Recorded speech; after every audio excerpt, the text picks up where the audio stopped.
experiencing that relationship and seeing this thing that is the true thing in Annette's life, the true rock of it all, I think keeps the humanity of Annette when everything else is becoming more disintegrated. Guys, give it up for Team Magpie. That's just what we do here. That's just what we do here.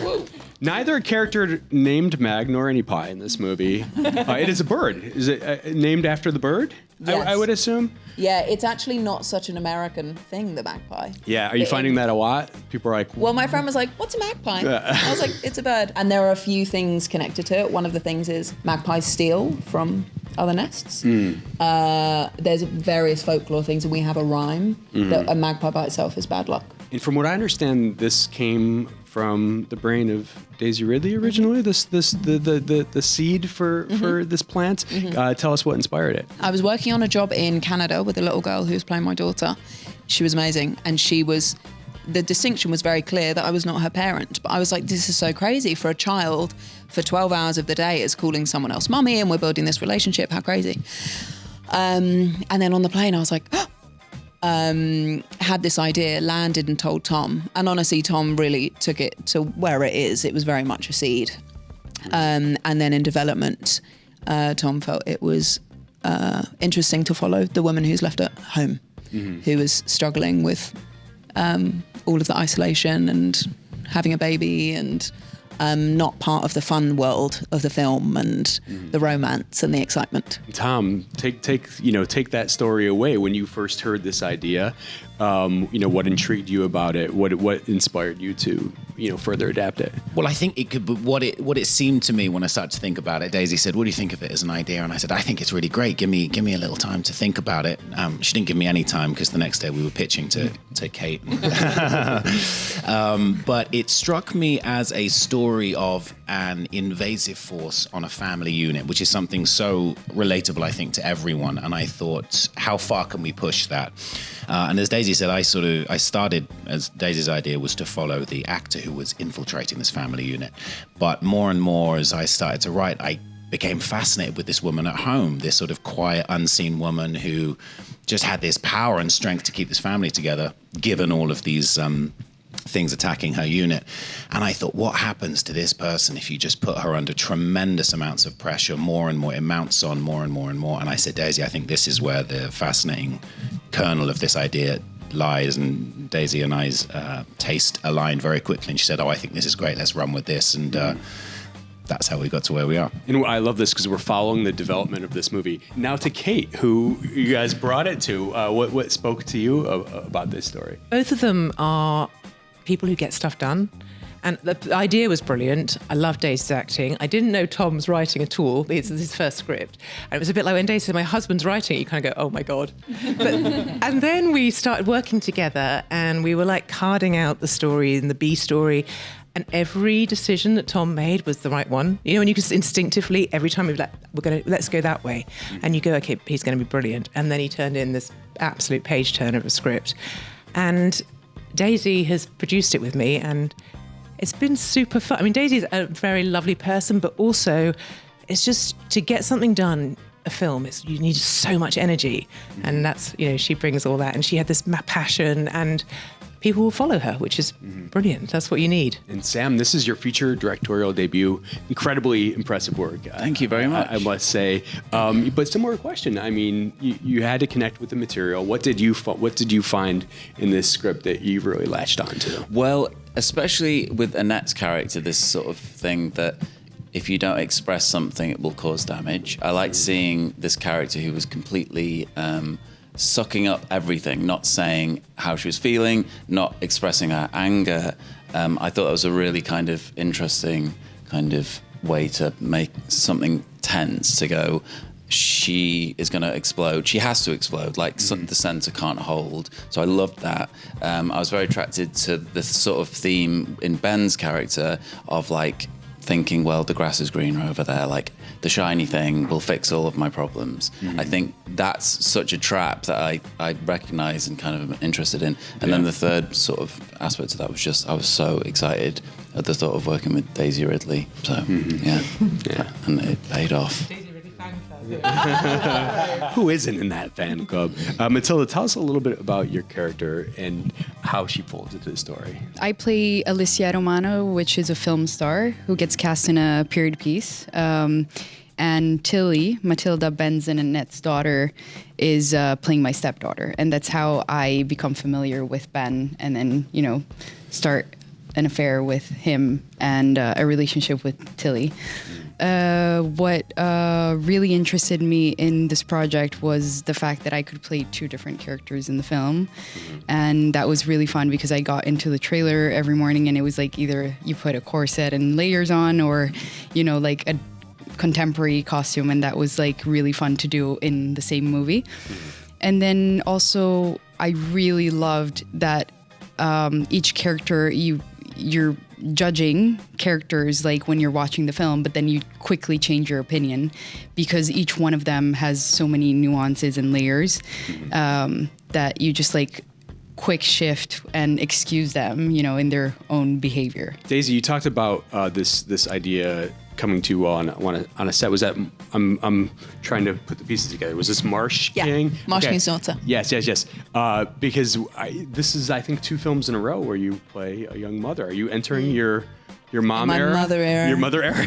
Your on-screen era. What do you enjoy about playing a mother? It's funny because I said to Joey's dad, who played my daughter, Marsh King's daughter, I was like, this is nothing to do with this. you had to clear This that. is nothing to do with anything. Yes. It's just, she was such an amazing actress that I had to hold her wrist at one point. And I said, just tell me if I'm hurting you. And she goes, no, it doesn't hurt.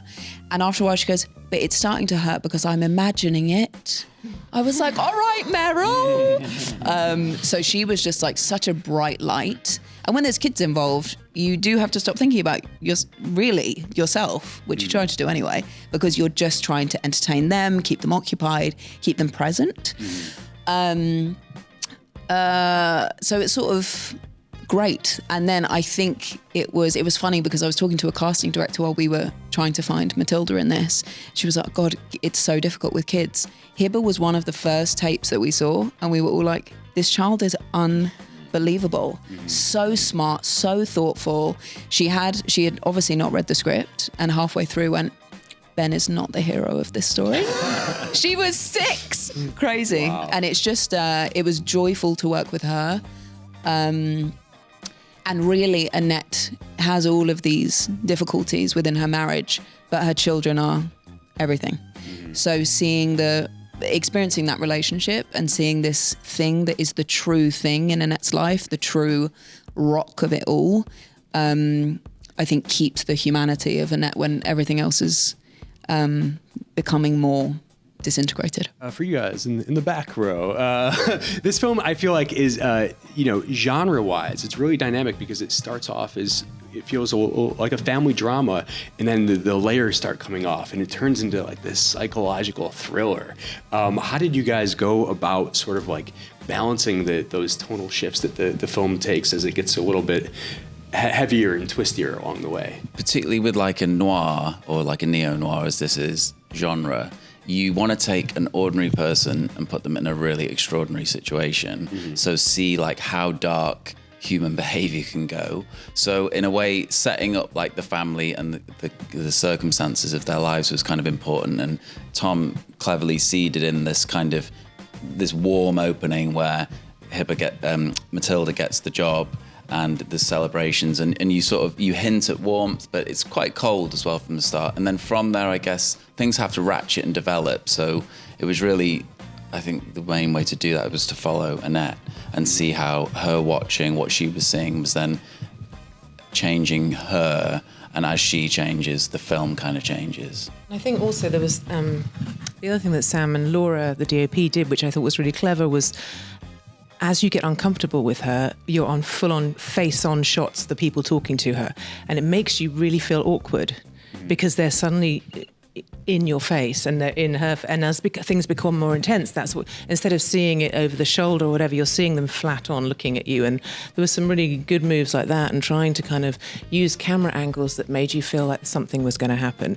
And you could kind of increase that, when you move through the house and it feels like something's happening, even though you have to let not that much happen up to a certain point. I've seen some comparisons to Fatal Attraction. Do you appreciate these? It sounds Yes, like. of course. Yeah. Were there other cinematic inspirations? Well, we had talked about Gone Girl. Tom and I watched Tully a few years ago and felt that I mean, the performances were unbelievable, but the stress of her trying to hold everything together.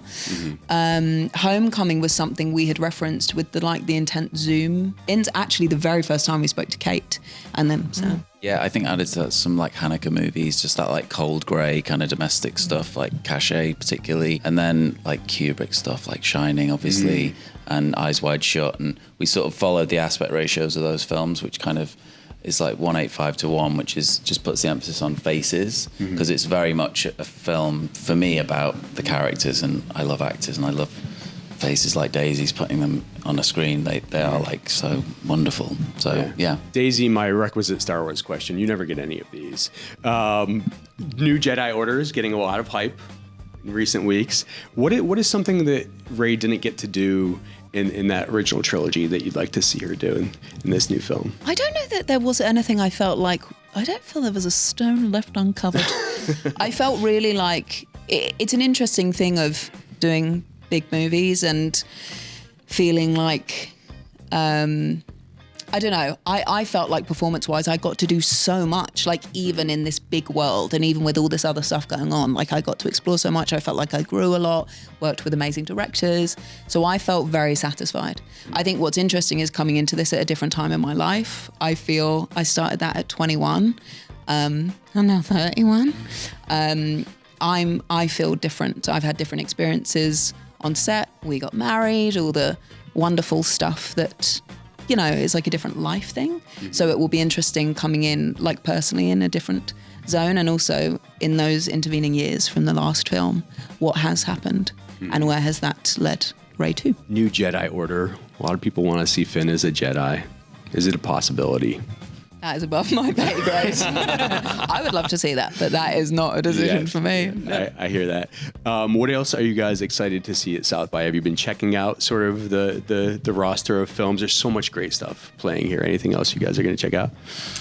I want to see Three Body Problem at some point. I want to catch that. I really want to see Fall Guy. And I want to catch the shorts. I always like seeing shorts at film festivals because I think you get some like kind of really big ideas and strong voices. So that's where I'm going to head, I think. I'm excited to see Roadhouse.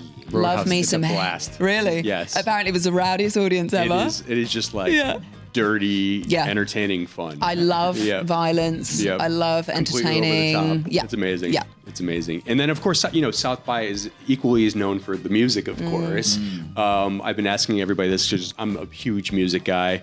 Who are the bands or musical acts that you guys would recommend right now that might be sort of like lesser known or under the radar?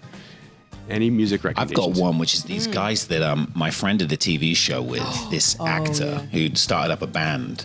And he said, "Oh, do you want to come with me to see this guy play?" I was like, "Oh, God, an actor who plays music as well."